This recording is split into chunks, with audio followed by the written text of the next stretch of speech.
Drats! Rat! Nothing is worse than being slowed down from your hectic day with a stubbed toe. Check out what we do to help fix it quickly.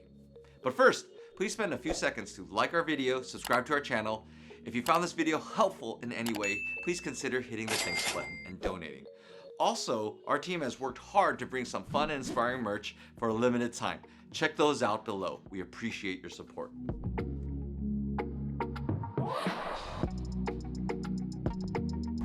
We all do it, running around our house looking for something, or quickly getting from one room to another. The initial zing of pain from a stubbed toe is next level. Oh boy. So what can you do about it and get on with your day? First, I want to preface, if it is big, bad, and swollen, there's always a chance you may have incurred a stress fracture. Urgent care should x-ray it and rule it out. But if you have a true stubbed toe, then we can help by decompressing it and lightly moving your knee around.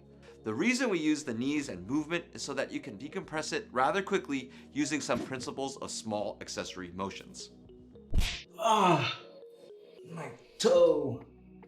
All right, this is how to fix it. What we're gonna do is we're gonna take that little digit bending part of your toe.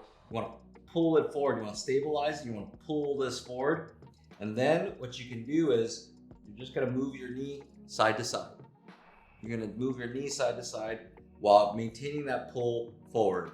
I'm just holding that one digit. If you stubbed it a little higher, you can do the same thing while holding your foot and just pulling it forward this way. But this action is really improving those accessory glides. And you can do it if you don't have enough hip mobility, you can do it out here and just kind of move it side to side there. But over here, I just kind of use my own arm and really try to restore that rotation back into the toe, because when you stub it, you sometimes compress it, you lose the ability to pronate and supinate. And that's really what we're trying to improve on. So continue to do that till it feels loose. Sometimes you feel a pop, that's okay. And you just do that for a couple minutes. Let us know your thoughts on our quick little video. Leave us some love or questions in the comments box below. Once again, please like and subscribe. We appreciate your support. I'm Dr. Lin. Remember, we heal smarter, not harder.